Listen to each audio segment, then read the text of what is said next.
Am I live? Restream, so I should be live. Broadcasting to multiple sources.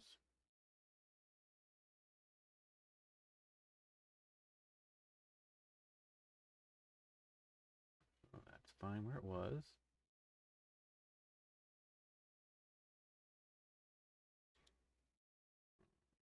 Well, I guess the easiest way to find out is to actually just open up Restream in another window. Restream IO.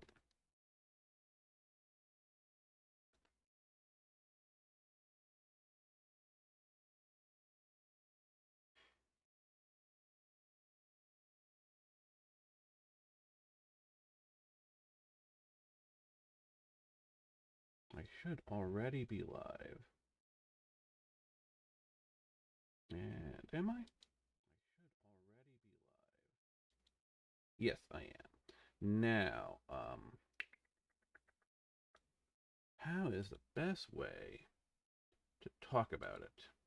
Spread it before we actually get into the meat and potatoes of things.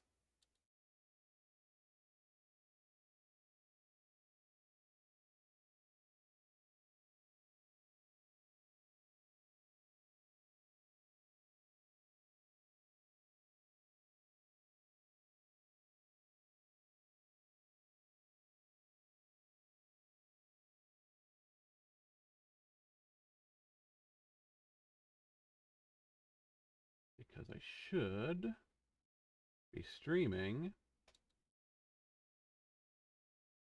to Twitch, YouTube, and Restream. Let's see. Let's check my Twitch.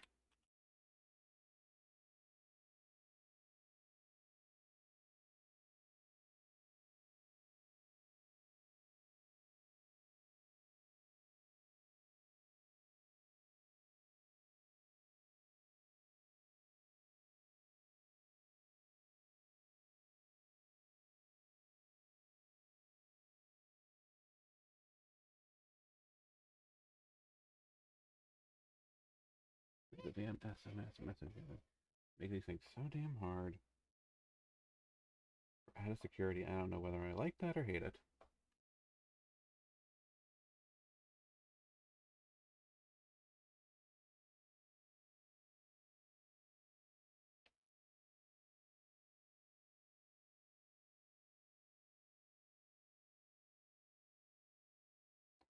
So, at the very least, am I on Twitch?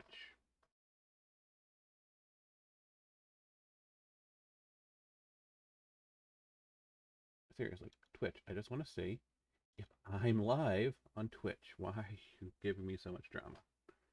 Yeah, I am live, according to that. Primer, yep.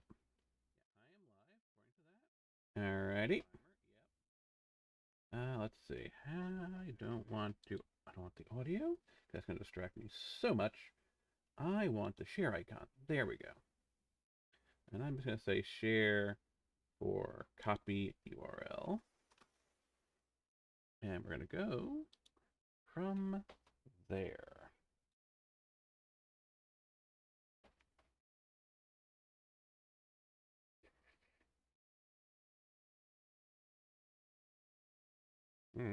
Work.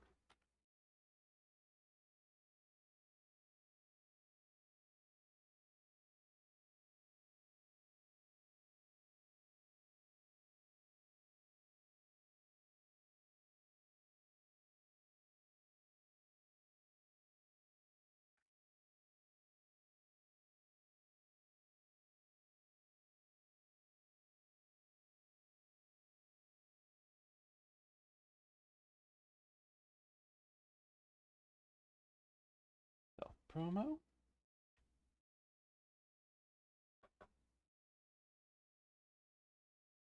Once again, do they have one here?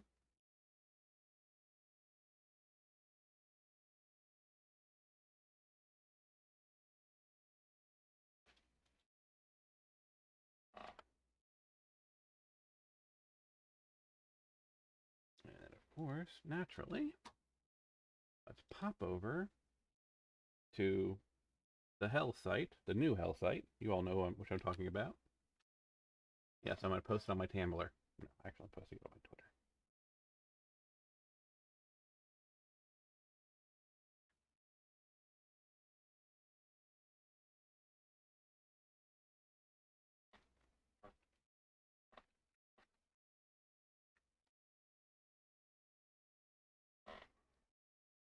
And that should be all the key primers that I need to send out. All right, so let's talk about City of the Heroes. Well, first off, we'll start with its origin. City of Heroes came out like over a decade ago. It actually predates WoW, if you'll believe that. A few months by, but it still predates WoW. It is literally the first superhero MMO, and it did decently well. It was productive. It made money, but the publishers at the time, Play and NCSoft, at one point wanted to shift their focus. They wanted to go away from being a bunch of diverse types of games and focus primarily on their Korean grinder style fantasy MMOs. And so, with a 48-hour notice, they gave the devs that much time to basically shut everything down. No time to save the source code. No time to basically back anything up. Basically said, "Yeah, getting out. You're banned from the offices in 48 hours. The game's dead." And City of Heroes died. Well, we did have a farewell party. City of Heroes died with not much aplomb because there was no time to save anything.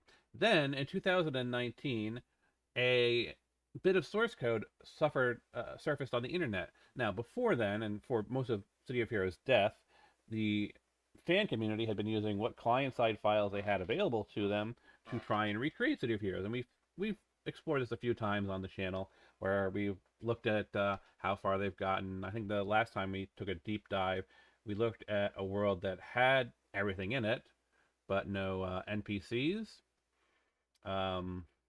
No, so that's no way to level, no players. The chat was broken, but the world space itself was there. I talked about visiting good old Ultra Magnus.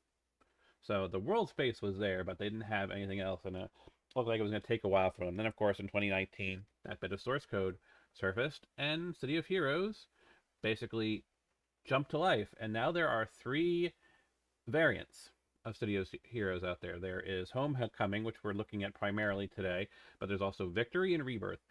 And the primer we're going through today with Homecoming pretty much applies to Victory and Rebirth. There are some slight differences to the powers you have available to you, and some differences in the costume creator, and of course some differences once you get in game. But for the most part, Homecoming and Victory are nearly identical. And Rebirth's big difference is that instead of having the Sentinel archetype, they have the Guardian archetype. But gameplay-wise, UI-wise, they're more or less the same thing. And so, I'm going to do this primer because I've already had to walk two friends over video chat, basically how you create a character in City of Heroes and what options you have available to you. So here we go, a primer to City of Heroes using Homecoming. But again, this will work just the same for Victory or Rebirth, whichever one you prefer. So, obviously, create a character. Very first thing you want to do.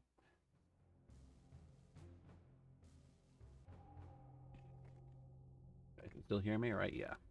Audio's a bit loud on my end, but it looks like the audio is coming in through fine on OBS Restream. So yes, this is the first screen you'll see in pretty much all of them. A few key things to note, of course, is your origin. Now, this is all flavor. Aside from what dual origin enhancements and single origin enhancements you can use in your character, your origin is completely superfluous. It is merely for the flavor of your character, because once you start getting to the level, once you get to the end game, you start using invention origin enhancements, your origin means absolutely nothing because you're using an invention instead of you're using an IO. And of course, Hamadon enhancements are origin neutral. The prestige enhancements that you get are origin neutral. So when it comes to like the end game, it doesn't mean much, and all that this means for the early and mid game is whether you're getting, say, like a science slash natural duo or a science only SO, and they're all equally easy to find. So it's totally flavor text. Don't worry about it. Just pick whatever origin works for the character concept you have.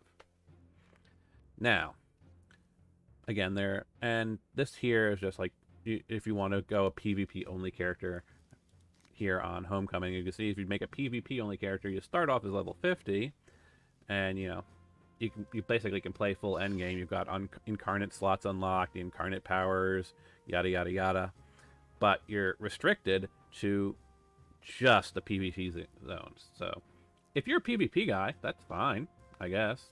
You get to play a character however you want in PvP, and you're just only playing the PvP zones. But you cannot access the PvE zones. So consider that. Do you want to be a PvP only character? Because you will not be able to access the PvE zones at all. That's why generally I go with that. Now, this screen here is primarily your alignment. But the fun thing is, once we get to the end, you'll actually be able to choose whether you want to be a hero or a villain. And as we'll cover in a later video, it's pretty easy to switch sides or even to be a vigilante or a rogue, in which case you can do content for both sides. So again, think about your character concept. Are they a hero or a villain? Do you want them to start in the Paragon Isles or the Rogue Peninsula? Do you want them to start doing hero content or start doing villain content? Because ultimately, if you want to switch sides, you can. There's nothing stopping you from switching sides through a number of means in-game. But we're going to go with hero, because hero side does get the most players. It's a lot harder to start on red side than it is to start on blue side. There just aren't as many red side players as there are blue side players, and there's not nearly as many players on yellow side either, which is the mirror universe. But I'm getting ahead of myself. So we're going to go hero. And now here's the fun one. So since this isn't a big multi-million-dollar enterprise, there's a lot more flexibility with creating your character. Now, obviously, they still have a database, so the characters won't have the same name. Like, if I were to put in, say, I don't know, Statesman, who is a signature game character, I doubt it'll let me. Yeah, because Statesman's a reserve character. Or if I were to put in a character I know exists in the game, say, White Coke Penny. I have horribly misspelled that, haven't I? Let me spell check on it.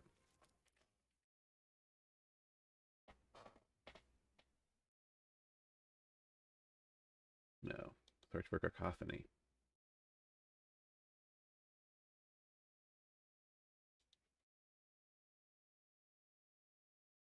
Cacophony. Definition. No. Alright, fine. I won't use white cacophony. Let me use Hidden Art of Melee. I know he's a player. Hidden Art of Melee is blocked, because Hidden Art of Melee is a player.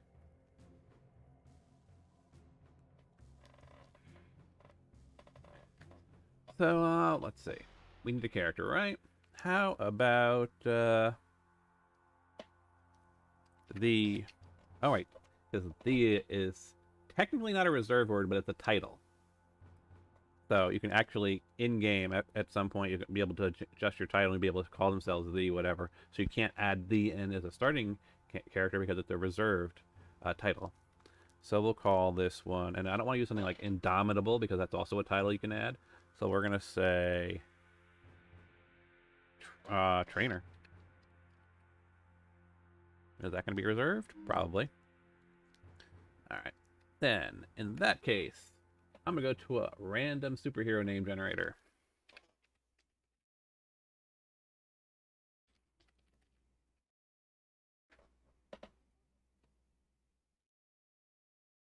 Alright, superhero name generator.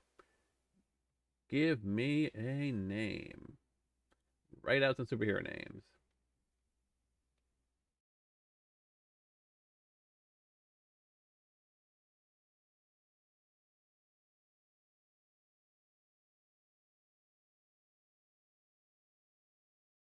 That's a good one. Let's see if it works. Or if it's blocked. Thema. Thema is free. What the heck is the chat doing? That is massive. Oh, it's fever.ishiro doing...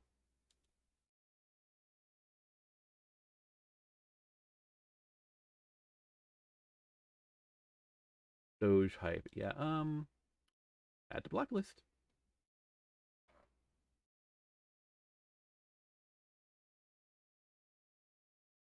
Alright, so we have got our character, Thema. What is the theme of Thema? We'll find out the theme of Thema. I have always been a fan of technology. We'll go with technology. And then this screen, again, you will see this in all of them. And they're slightly different before that.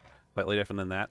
What I would personally do, instead of using this to try and pick your archetype, let's just go and skip it, because you can. You can skip. There's a few screens you can just skip around. In fact, you can do a lot of skipping around here. I could just skip around to body if I haven't figured out what powers I want, and just go over here, go next, and then be like, oh, let me go and just do some random costumes.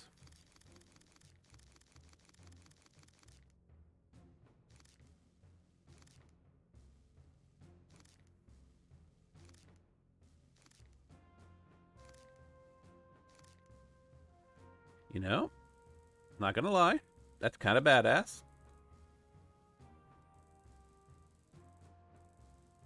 Make a couple of changes. First of all, that smoky aura, kind of a bit much. Let's just go to none.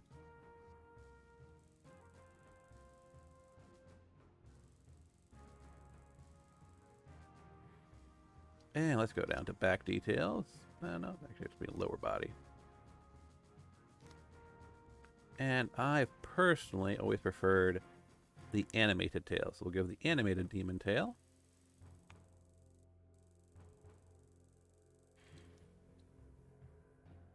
I'll leave the colors as they are. Obviously, you can spend 3.5 hours here if you want to, creating your custom characters. Now, as you can see, I was able to skip around here. Now, here's going to be a key point for here, is a lot of people don't realize is that you can preview any power combo you want. The only restriction is you actually have to pick them first. So, for example, let's go over here to powers. I need to choose an archetype to choose my powers. Let's go just straight down the list.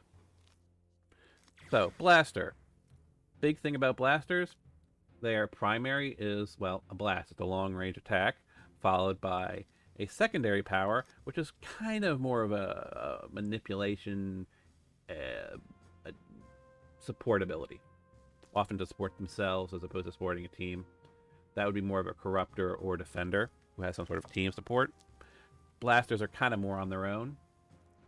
So their primary power, as you can see here now, say I'm not sure what my character is going to be.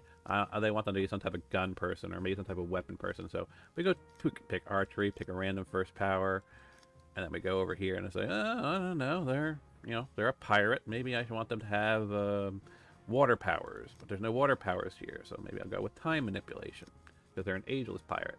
And then go and drop over here to custom. And now I can go see, all right, well, what do I get from the archery set? That's what Snapshot looks like. And of course you can color tint them in a lot of these. See. But this is what Aim Shot looks like. Do I feel this is a good fit for my pirate girl?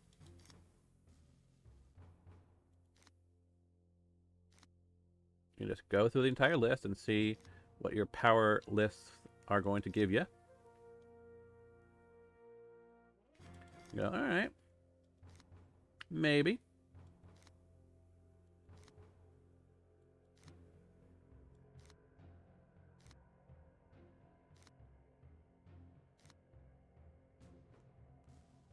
And you said, maybe that fits, maybe it doesn't.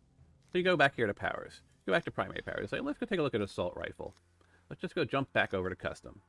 Well, now look, I have access to assault rifle. And I can look through its animation list, essentially.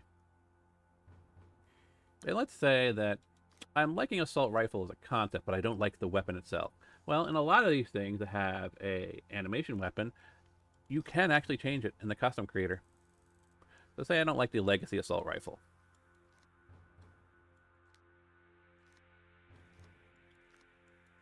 I can go through the list, pick something I do like, and of course color tint it.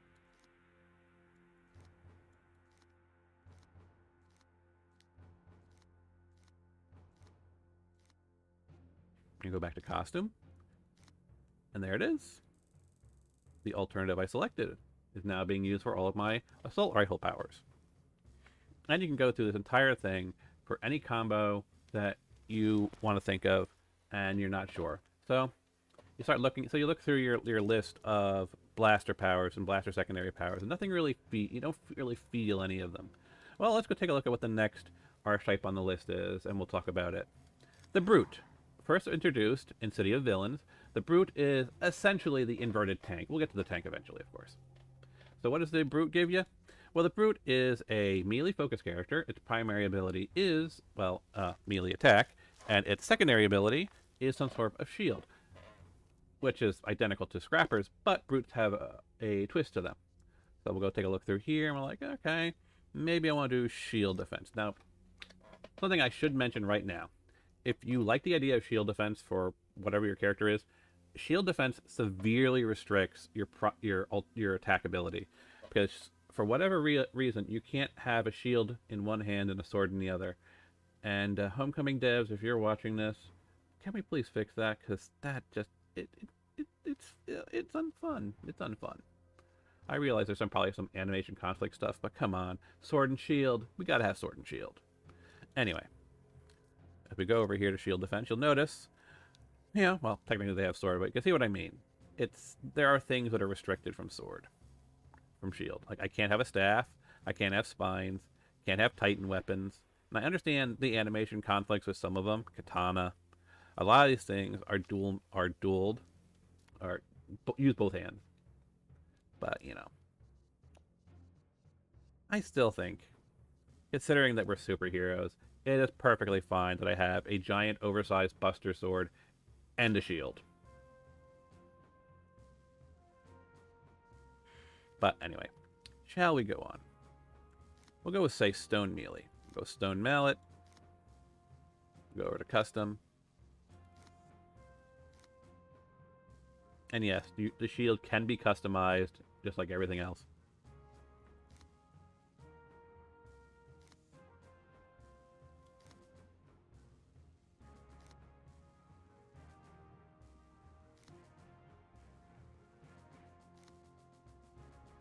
See, like, I would imagine that this, if the concept really was double-handed weapons, you would think this would cause a conflict with shield defense. Because it uses two hands, which means your hand holding the shield would be an issue. But there it is. Might actually have to test this. See how well it works. Because look, there's a lot of double-handed stuff, which theoretically should exclude it from using shield, because the entire problem with shield is having a weapon in your shield hand. It's a very weird restriction, like I said. Anyway, so there you go. That's the Brute. And so, what does the Brute give you as as its defining feature? The Brute's defining feature is their rage. And the idea with Brutes is, as you attack, and as you are attacked, you build rage. And some attacks will actually spend rage. If you don't spend your rage, however, your attacks do more damage. So basically, Brutes stronger, faster, harder, the longer they fight. That is the Brute. That makes them separate from, like, the Scrapper and the Tanker. The Brute's about getting stronger over time, and then spending their strength for one super hit. Let's jump back to archetypes. Controller. Originally introduced in City of Heroes, one of the original classes. The Controller, as they might imply, is all about crowd control. So you're getting stuff like, gravity control or mind control, symphony control, various different abilities all about crowd control. And then you get some sort of defensive secondary, some team support, force fields, electrical affinity, empathy, whatever it may be. Again, we can jump over here and say, does that look good to me? Do I like the selection of powers?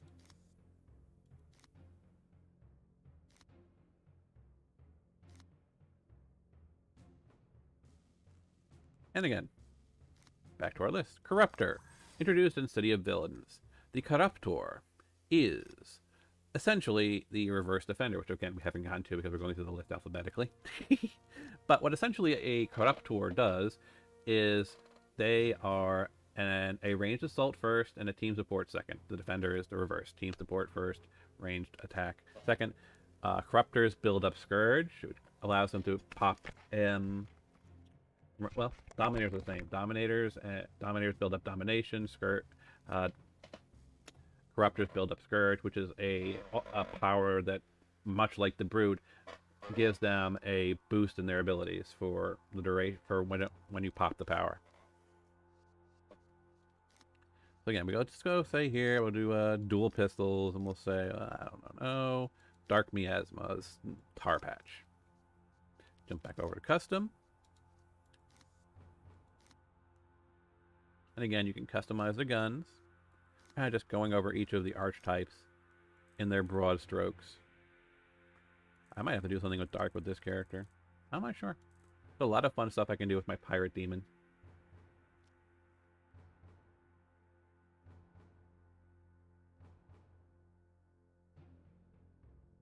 So you can kind of see that's kind of what this archetype's about. Some ranged attack ability. And some type of team support. Back to the archetypes. The Defender, literally the reverse of what we just looked at. As you can see here, you've got some sort of team support, followed by some type of blast. Energy blast? We'll do energy blast. Just for the sake of demonstration.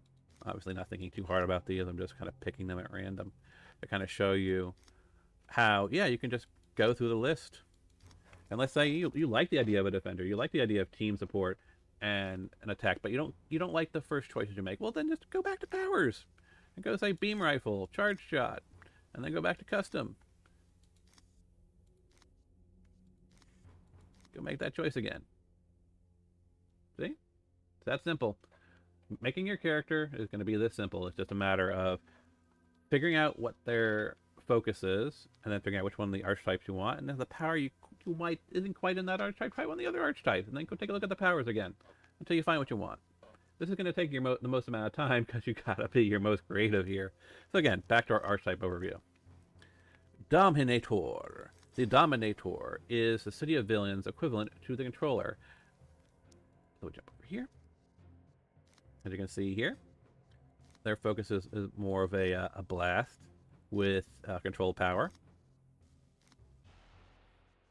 And while we are here looking at gravity control, of course, I've got to show everybody the standout power of gravity control. But first, we'll look at Assault, and you can kind of see it's not too difficult. It's a blast of some kind with a control ability.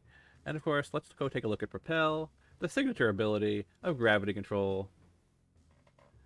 Propel, the power that randomly summons shit and then throws it at your enemy. And it just literally is random. You even throw a forklift at somebody. Propel, the fun power.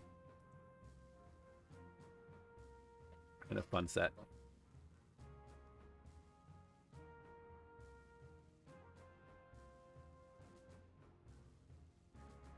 Yeah. Anyway, back to archetypes and our overview of archetypes. Let's skip past Mastermind for a moment, because they are they're an interesting archetype. Nothing quite like them. We'll go right to Scrapper.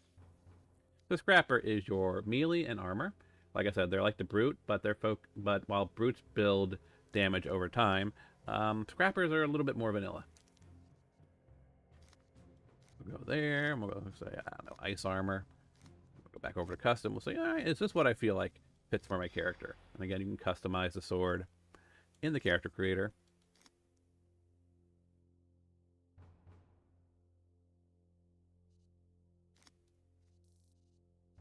Then, onward. So Sentinel is specific to these two. Let's go take a look at Stalker, Tanker, and then I'll look at the ones we missed, and I'll look at the epics for you.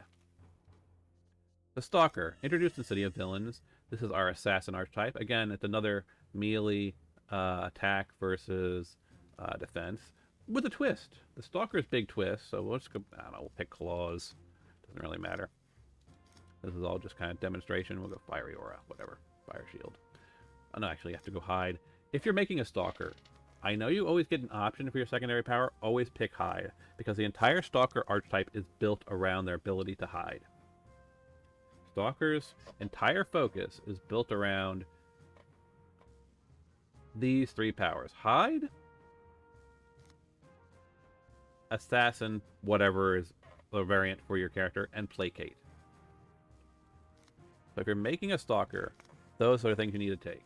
Now granted, if you want to play a non-standard Stalker and make your game a little bit harder, you can do that. I'm not saying you can't. I'm just saying for people who are just starting out and you're making a Stalker, those are the things you want to make sure you always grab. So, the Stalker. What is the Stalker's big thing? Well, the Stalker's entire focus is built around the idea of hit fast, fade into the shadows. So, that is why your starting ability, no matter which one of these you take, including something like Fiery Aura, which is all about like creating an aura of fire around that damages enemies around you, the entire idea is that you hide. You go invisible. Now you sneak up onto an enemy, presumably the toughest enemy in the room, and you assassinate him. An Assassin's Claw can be interrupted, and Assassin's Claw can be used in normal combat, but it deals ludicrous damage if you execute a kill from Hidden State. Now, of course, once you've assassinated an enemy, everybody in the room is going to aggro on you, and thus you use Placate, which kills aggro. And then you can just fade back into shadows. That is why these 3 powers are the most important when you're playing a Stalker, because they are built around the entire Stalker playset. Placate, Assassination, Hide. You hide, go up onto the toughest guy in the room, assassinate him, placate the room, fall back, set up for the next round. Now, yes, you can play a Stalker and just go in guns blazing and just slash everybody up like a Scrapper would. You can do that, but that's not taking full advantage of your archetype. So like I said, Stalkers, very interesting archetype, have certain twists to them that make them a little bit harder to play than the other archetypes we've talked about. Speaking of which, back to our archetype list. So, the Tanker. The Tanker's big thing is, as you will notice in just a second, they are primarily defensive based, because their primary is some sort of armor. Got a hardened carapace. And of course, they've got a melee secondary. Dual blades, I guess. We'll do dual blades. Doesn't really matter for the purposes of what we're doing. Now, the Tanker, the big ability you want to focus on for a Tanker is you want to make sure you get their taunt at some point. Taunt's kind of important for a Tanker. You know, honestly, dual blades might not be the worst idea for the pirate. I kind of feel in the dual blades for the pirate. Anyway, for a Tanker, the big thing is that they be able to taunt the enemy, draw aggro on them, because the entire point of a Tanker is to stand there, take a beating, while the rest of the team lays waste to the enemies. The Tanker's big abilities are about taunt. And in fact, their inherent ability will make you taunt a little bit. Not as much as the main taunt ability with every attack. Your chains go a little farther, your cones go a little bit larger than everybody else. The idea is to be able to hit as many people and taunt as many people as possible. That's the Tanker. So their inherent focuses upon spreading taunt. Now, yes, there are people who have played Tankers as Scrappers. There's nothing preventing you from taking any of these abilities and going with a non-standard route. I'm just kind of giving you a general overview of what their focus is and what their primary use is and how to take advantage of it. But you can totally play the game however you want, assuming, you know, you're not expecting to do ranged attacks with a melee character before level 34. Because that is a thing. Once you reach a high enough level, you unlock the epic archetypes, which give you a whole new suite of powers that were nothing like what you had before. And of course, once you move on to level 50 and get incarnate abilities, you get even more stuff, but we're getting ahead of ourselves. We need to get up to level 34 and level 50 first before we focus on going outside of the box of their design, right? So then, powers. Archetype. We have talked about everybody except for the epics, the mastermind, and the sentinel / guardian, depending on which game you're using. So let's go take a look at the last of the game ones developed by the City of Heroes dev team for City of Villains, one of the City of Villains start-out classes, and a truly unique class in and of itself, the Mastermind. The Mastermind is about pets. The Mastermind summons minions, commands their minions, and upgrades their minions. Now, their secondary power will give them some sort of support ability, like a defender. As you can see here, there's a lot of various support ability to help you. But the main idea of a mastermind is keeping your minions alive, powering up your minions, and using your minions to protect you while they also deal damage. There are various commands you can use, like setting your tier 1 minions to be on bodyguard mode, in which case they take half the damage that might be coming your way. There's all kinds of pet command stuff. Mastermind is a complex class if you're not ready for it. But we'll go through the basics. So let's go with mercenaries. So masterminds are primarily defined by these 5 abilities. Your tier 1 pets, your tier 2 pets, your tier 3 pets, your first upgrade ability, your last upgrade ability, and then they usually have, as a sixth power, some type of super buff. And super buff usually has some type of downsides.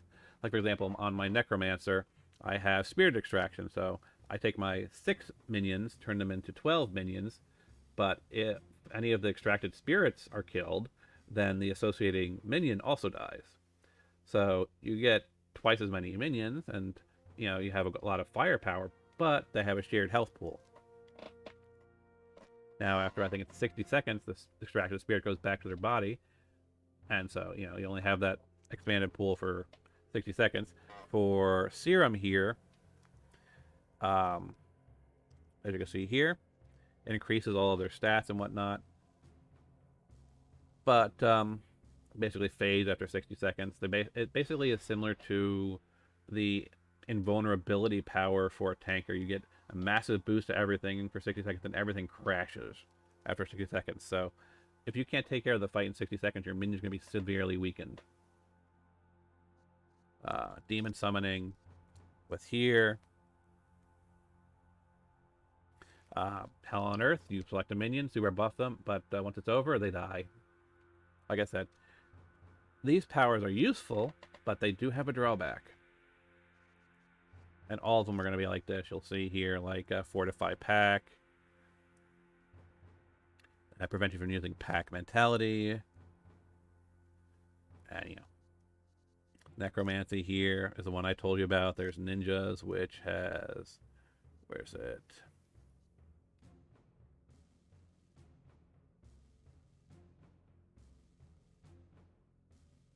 This one basically is stealth.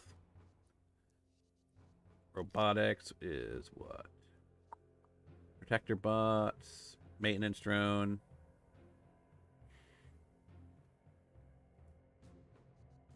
This is actually a pretty safe one, if you look at it. So the maintenance drone is a battery reserve. If your other drones are hurt, it will use its own health to heal other drones. Once all of its health is used up, it will self-destruct. Maintenance drone does not regenerate health, and it cannot be healed. So, it's got some uses, as you can see. And then we've got thugs here, which has got gang war. Call in a gang of 10 or so thug posse to come aid you for a brief while. They are not like a true henchman. They cannot be given direct commands, or they will appear in your pet window. You must select an enemy to attack. Call in the posse.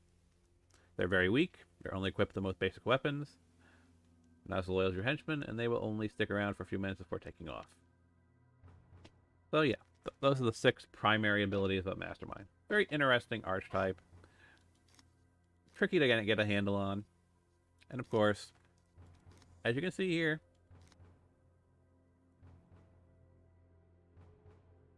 we can preview any one of them here in the window.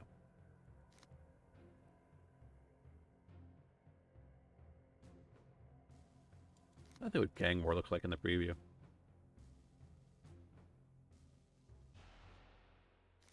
And of course,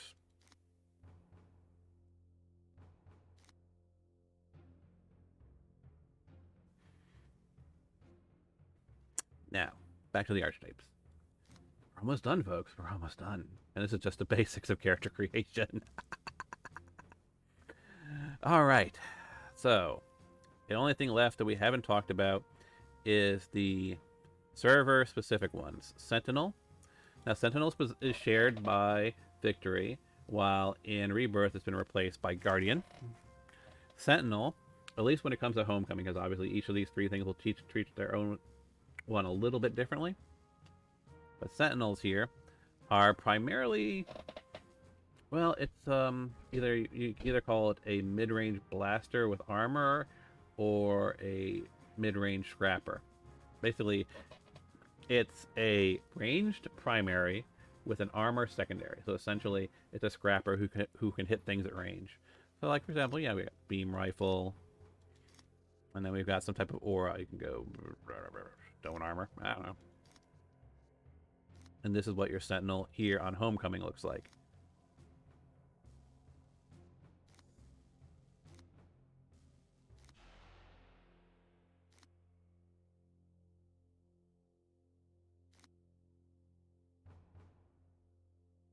Now, last of them, shall we? The Arachnos Soldier, Widow, Peacebringer, and Warshade. These are the epic archetypes. Peacebringer and Warshade were the epics for the heroes. Arachnos Soldier and Arachnos Widow were the epics for the villains. And these are heavily restricted classes. Heavily restricted classes. If we look at the Arachnos Soldier, you don't get any options. You get, which of the two powers you want to pick, but that's about it. But that's it. And the big and you also don't get any character customization. If we go over here to body, yep, that's what you get. Now, don't worry if you select this. The game's smart enough to know that if I were to switch over to, say, a non-restrictive class, say a tanker, and go back to body, back next, there it is. My character's been remembered. This even works if you change their gender. If I go to body, go say male, and the male's at a default, but if I go back here, female, there she is again.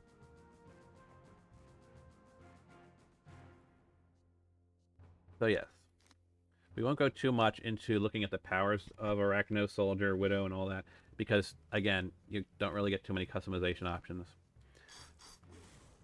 The big thing with these guys is as you level up, you will eventually gain access to, as you can see here in the notes here, at level 24, you can choose whether they're going to be a Crab Spider or a Bane Spider. Crab Spiders gain access to a backpack, which is a visual upgrade, and they gain access to powerful cone and claw attacks, while the Bane Spider basically becomes more of a stealth focus.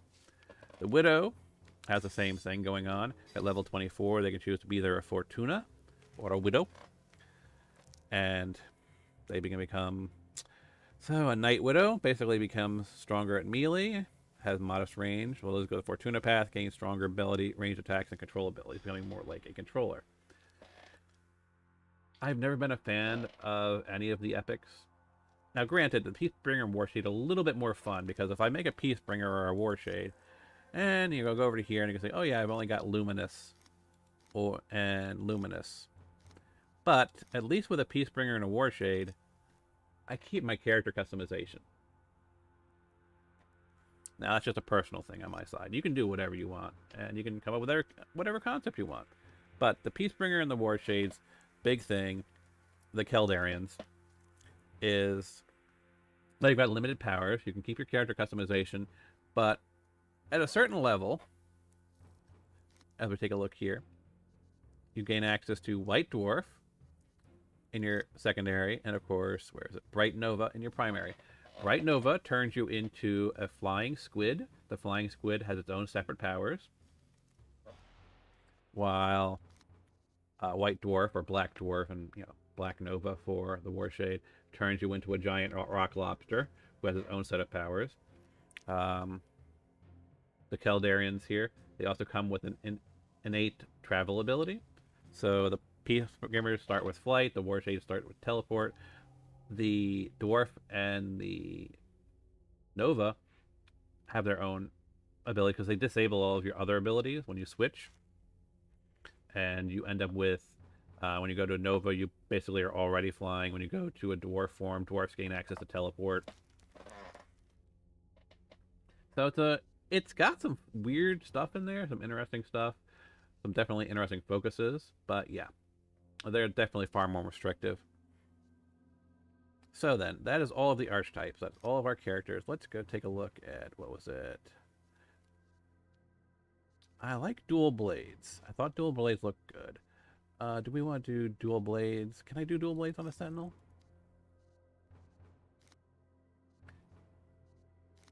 No, because they're all range attacks. Okay, so then let's go with a... You know what? We're supposed to be, what, a dark character or a undead pirate, something like that, demon pirate. Let's go with dual blades. What's this called? Stalker. And I'm going to go with a power I haven't used a lot recently. I haven't played around a lot with, but I did back in the beginning of City of Heroes. Dark Armor. And of course, we need to pick Hide. And if we go over to Custom, Dark Armor has got its focus a lot on healing. There's a lot of healing just in not healing, hiding in Dark Armor. So, of course, we've got the initial Hide from being a Stalker. We've got Dark Embrace, which is an armor. Murky Cloud. Shadow Dweller. Obsidian Shield. Dark Regeneration. Cloak of Fear. Oppressive Gloom. And Soul Transfer. Soul Transfer is a res, a self-res. Oppressive Gloom is a point-blank AoE toggle disorient. This is a cloak, a disorientation cloak. This is like a steal the enemy's health and heal you. This is Mez Protection. You can actually tell a lot about the powers just by looking at their icons, because you'll notice that all the icons throughout all this have been pretty standardized. They've just been having different flavor colors. So, like for example, there. That's an invisibility power. You can tell because it's basically got the invisibility icon. This is a shield. A lot. You'll see this a lot. And this, is, I believe, represents physical shields. This represents energy shields. This is defense up. This is Mez Protection. This is healing up. That is, well, fear. And the circle means it's a area. The circle means area disorient. And that's res. We can do the same thing here. So this is a single target. That's what those little chevrons on each corner mean. That means single target. And the little blast there means it's a minor attack. It's a fast attack. It's a small attack. As you can see here, this is also single target, but a little bit larger damage. Defense down. This is, of course, the assassin attack. This is self-power, so this is damage up. I think it's also accuracy, or rather 2-hit. Placate. All placates will have that icon. That is single target. That's a cone. See the cone? And that's also a cone. So let's go jump over to costume. And we're going to go take a look at the blades. And I do like the scimitar, but I don't think it being bright, it being like blue works. So I'm going to say for the scimitar, let's give it a... Oh boy. Nope. Costume colors unlinked. White. And we'll go over to the left blade. And let's be a little bit more dark and say it's coated in blood of my enemies. Nah, let's go back to silver. There's silver scimitars. And you can kind of see there's a bunch of swords you can pick. Actually, that might not be the worst idea.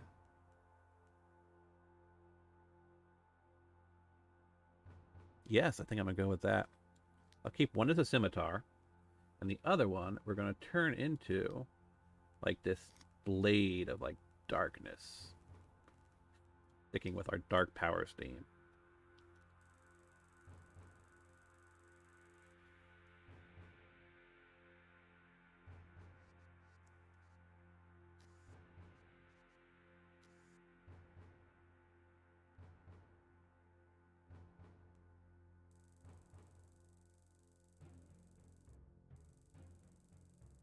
And I might tweak the character a little bit more later, but that should do it. On to next. You can play around with the Cosm Crater forever. Before we leave the Cosm Crater, one last thing to show off. Yes, we selected the character like this. However, there is nothing stopping you from in-game going to a tailor and changing any one of these things. That you are not locked into one of the body types. So if you wanted to make a character who, say, let's say you wanted to make an Iron Man-like character with a Hulkbuster armor, it's totally doable. Heck, you can do Pepper Potts. You could have Pepper Potts as her civilian form, using the female body type. Go and have a costume change into a male armor type and have that be your armor. And then you can move on to the huge body type and have that be your Hulkbuster, and then come with whatever justification you want for why you're switching. But yeah, you're not locked in. You can have any body type, any gender you want, and swap to them freely as you switch between your character costumes. Or to register. And instead of technology, because I think at this point we've frequently established that Thema is some sort of mystical being. Magic, Stalker, Nimble Slash, Hide. You can actually put in a battle cry and a character description. But we'll move on from that. And we'll cover. Now, do you want to play the tutorial? You might want to.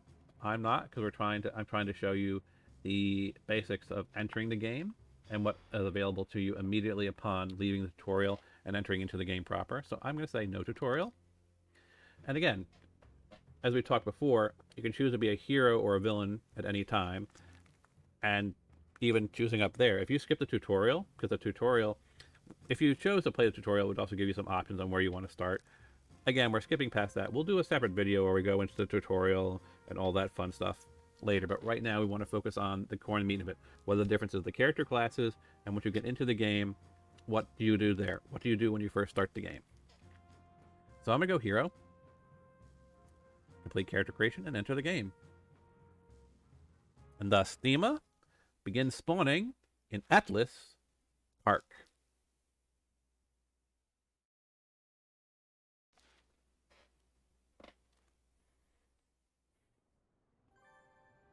Welcome to Atlas Park.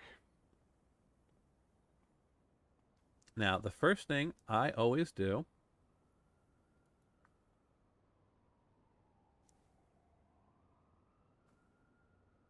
is after I have created my character, I'll go over to options. And over here in options, you can actually tweak all of your options however you like, save them to a file, and then, what I'm going to do, load the file that I've been using for all my other characters. Apply now, and now all of my options are consistent across all my characters. This is a custom menu that I created. There are tutorials and all that, but we won't focus on that. What this is all about is just custom commands. You won't see this in yours, but we'll talk about a video in the future on how to create a custom macro window. In fact, I may even just zip this up as a zip file and share it with you guys if you guys show interest in having access to the menu as I have it set up here. So I'm just going to load the UI that I've been using for all my other characters. And there we go. And of course, unfortunately, the macros window, since the custom window isn't really as stable and staying where you want to be as everyone else. But then we go and open up our 3 power trays. Now, to access anything on your power trays, this main window here, that is just with your numbers 1 through 0. So if I hit 2, I go into hide. Say that it's over here in tray 2.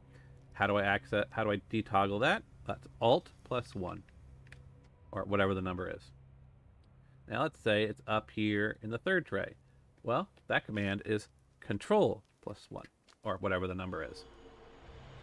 So there are your, what would that be, 30 commands? You access either through 1 through 0, Alt 1 through 0, or Command 1 through 0. And when you get inspirations, you can trigger them with F1 through, I think it's up to F5 or F4, as you get more inspiration slots. Now that you have entered the game, now, another thing to keep in mind, while you can't have a chain of abilities set up, though you can get the macros and more complex stuff like that, you can set one ability to auto-fire whenever it's relevant. So like if it's an attack if you're in range. Hold down Control, click on the power. That green ring now means that Nimble Strike will auto-fire whenever it's off cooldown and there's an enemy in range and targeted.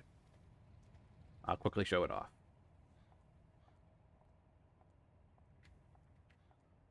Give me something to punch.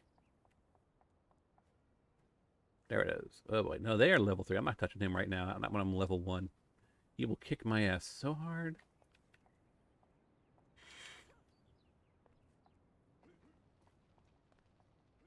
Miss Liberty.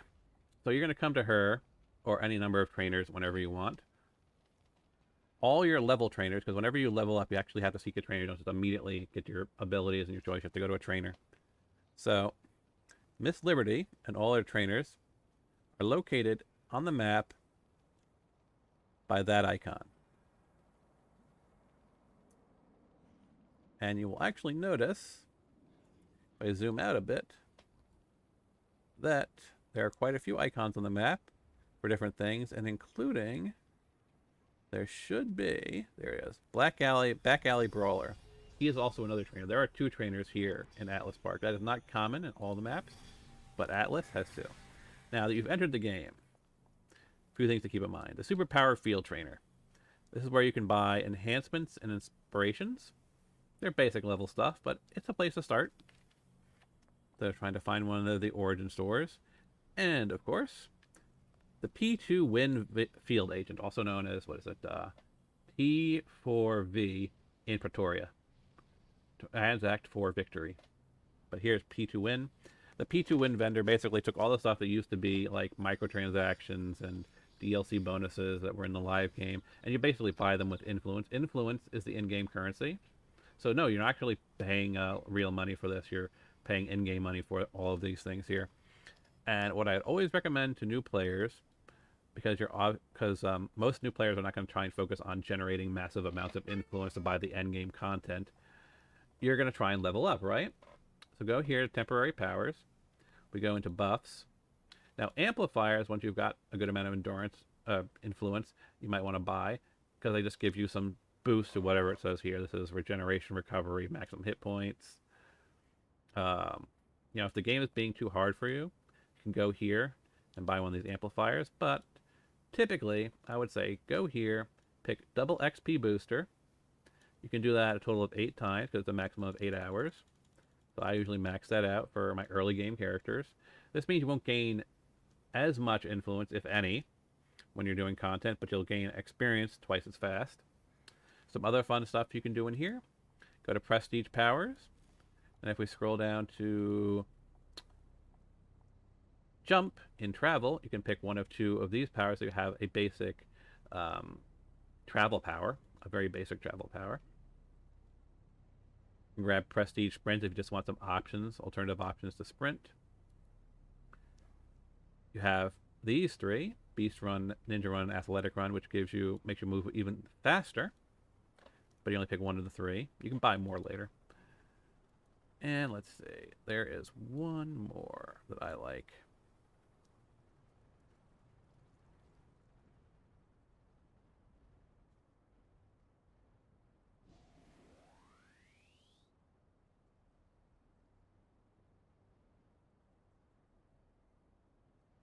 Yeah, there it is. Utility. You can pick up these 2, which are more for role-playing reasons, but they can be useful at times. Sometimes you'll have a bunch of toggles on, and you just want to turn them all off for whatever reason, so you can go and pick Disable All Powers. and only affect self. And then up here, we can see there's a few other things you can grab. You can grab one of these three things: Inner Inspiration, Mystic Fortune, or Secondary Mutation. Secondary Mutation will just give you some random buff for the duration of it. And as you gain influence, you actually can come back and buy alternates of these things. Mystic Fortune is a buff you can put on other people. And Inner Inspiration, I'll go with Inner Inspiration, will allow you to just generate inspirations for out of the blue. And that should cover all of the basics. You can pick up one of these pets as well. The pets are kind of finicky and often get killed pretty quickly, but if you need another boost, you can go that. Let's see, I'm going to say the Red Wisp pet. I feel like that would work well for my character. And that should... yes, Prestige Enhancements. You can take these at any level. They're multi-function enhancements. They do a decent amount of effect. Obviously, the stuff you pick up, like Invention IOs and SOs and whatnot later on, will outclass these significantly. But if you want to pick them up and slot them into your powers, go ahead. And there's a lot of other stuff in here that you can do to help customize your character. So now we just picked up a bunch of new powers. We need to put them in our tray, right? So I'm going to go and put these things up here. You can put them wherever you want. This is just where I like to place things. I throw Steam Jump over here. Athletic Run here. I've got my Red Wisp pet. I'll throw it down here. And that covers everything there. Go get the Red Wisp summon.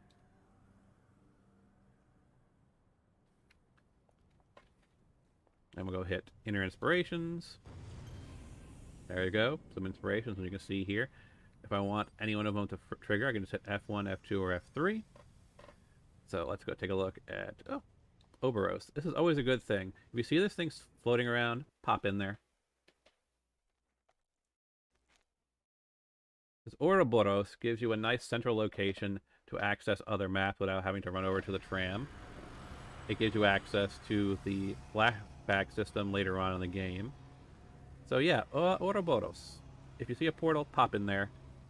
Get entrusted with a secret, which will then give you access to being able to summon the Ouroboros portal yourself.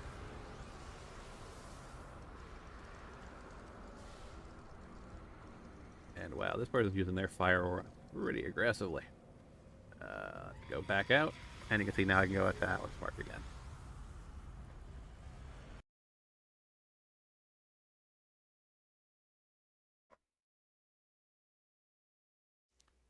Didn't even plan that, but people are usually leaving Ouroboros portals around as they travel around, so it's always useful to pop in.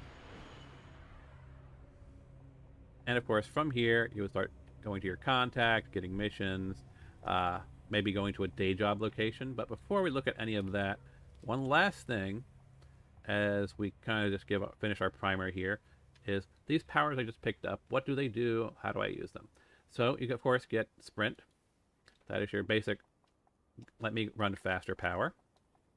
Of course, we picked up the Prestige powers, the Prestige Sprints, which are all the same as Sprint. They just have different visual effects. Like if I trigger, let's get them all into the power bar.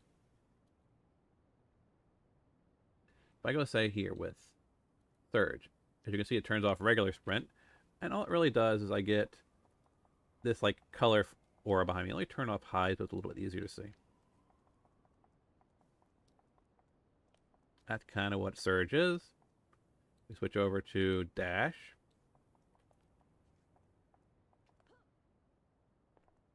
That ice armor. Oh, can I dismiss it?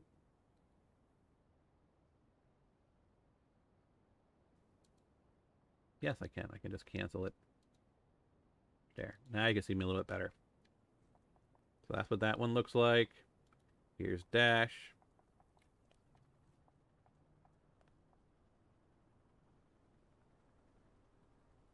This is Quick.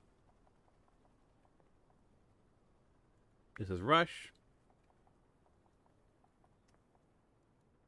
This is Slide.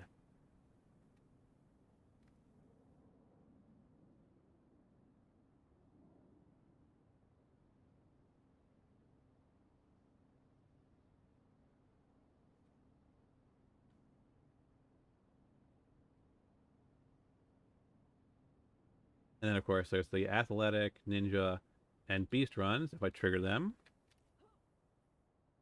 you can see you get a nice little big boost, speed, jumps, all that. These are all just free, as you saw. There's Steam Jump, which allows you to jump even higher.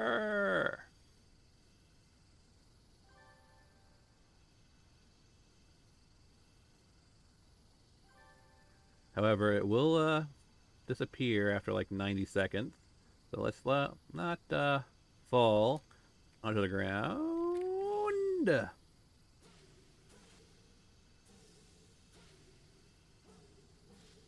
See how long I can stay hovering in the air. Oh, there it dies. So Steam Jump, that's what it gives you. And these are all just free powers you can pick up.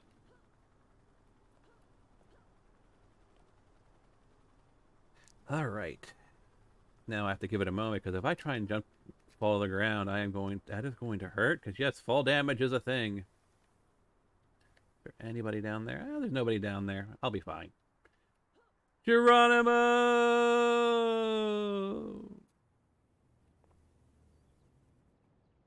Told you fall damage was a thing. Anyway.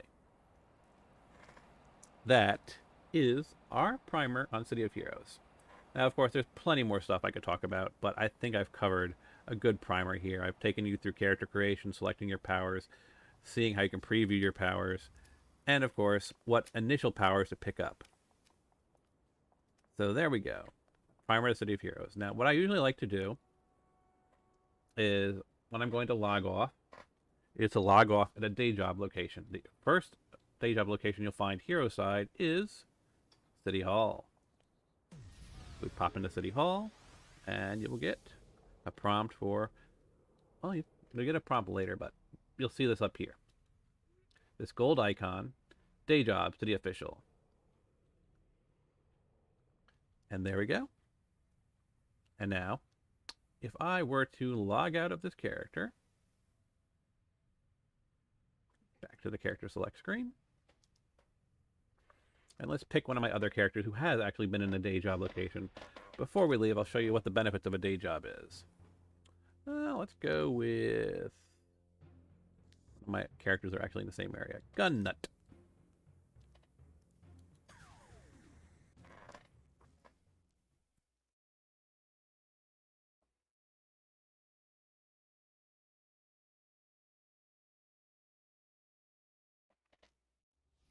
So here we have Gun Nut.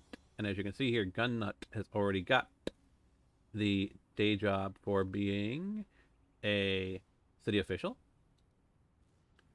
She's working on Marketer and Day Trader, which is from logging out here at the auction house. And what you might notice is this blue XP bar. This blue XP bar gives you patrol experience. It's double XP, and it cuts your XP debt when you get higher levels in half. So it helps you level even faster. And of course, as we notice here, I've got the double XP bonus, and I've got patrol experience, which means I'm going to level even faster. And yeah, so those are good places to start your journey as a hero. And we will come back here in the future. We'll look at stuff like running the Death from Below task force, which you can often find as a new character. They're just shouting it out here in the origin. In fact, you probably saw it in the chat here. Where was it? DFB full. Thanks, everybody. DFB, good thing to run at your early levels. You can run it about, well, you can run it an infinite number of times, but there's rewards for doing it 4 times. Each reward does something different. You can get a defense buff, a recovery buff, a damage buff, and an accuracy buff. So you have to run it 4 times to get all 4 buffs. These buffs last about a week, or until you hit level 22. They you can get a couple of badges running Death from Below, and it's minimum level, because some of these things have minimum levels. Its minimum level is 1, so you can do it from the beginning. It will level cap you, because its maximum level is 6. But from what I have learned, and even when you're level capped, you still gain experience. I've had my level 50 character run level 8 task force and still gain veteran levels. I've had my level 34 character do it. So yeah, you can run lower level content um, as a higher level character and still gain experience points. That's fine. And running DFB has a chance to get you some badges. It has you a chance to get you some buffs.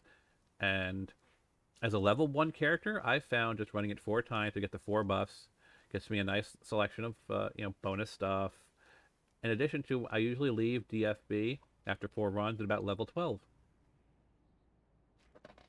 So it's a good way to get through that first 10 level hump, because it's not really expecting too much from you. It's a task force designed for level 1 characters.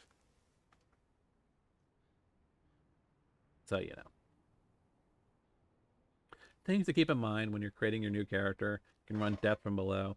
After that, because I know the player I was talking to the other day was talking about, well, what do you do after, leaving Atlas Park? Does everyone just run solo? No, if you actually pay attention to the chat here, you can find all kinds of fun stuff. BAF is forming. That's level 50 minimum. That is some endgame content. I'll often see, pretty much at all hours of the day, someone's recruiting for either Positron 1, Positron 2, Penelope Yin, which is level 25. Let's see what else. I see Synapse all the time. Synapse is 15.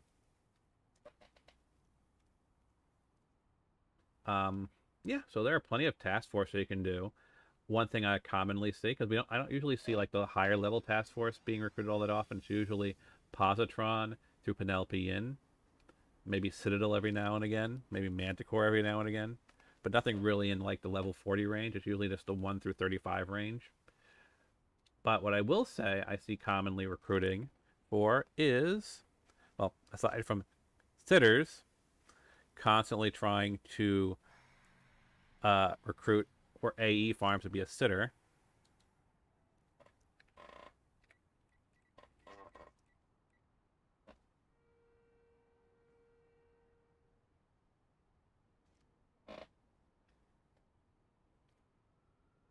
Sorry, I got distracted by the fact that someone named Bad Nut and I'm on Gun Nut. Anyway, so aside from people trying to recruit to be a sitter in an AE farm to easy leveling, what I've personally found, because I had a level 1 Warshade, level 1, fresh out of training, skipped the tutorial and everything, and someone was promoting level 54 PI, that's Peregrine Island, one of the zones, radio team. And I asked them, do you mind a level 1 Warshade? And so I joined my level 1 Warshade. After about a couple of hours, my level 1 Warshade was, well, why don't I show you? What a couple hours teaming with a level 54 mission team got me with my level 1 character, mind you. My level 1 Warshade left that session with a level of 26. I went from 1 to 26 in a couple of hours just joining a pickup group. And yes, for the first few levels, I was completely useless considering I had 1 attack. But by the time it was over, I had my Nova form, which is basically a giant blaster form, and my Lobster form, which was an off tank. So I was contributing, even though I had thrown no enhancements into any of my powers, and it'd be pointless if I did because I'd outlevel them with an mission or two.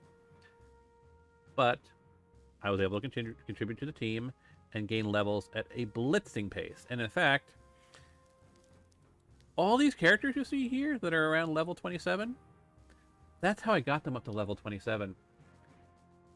Some of them left the tutorial at like level 2. Some of them skipped the tutorial altogether.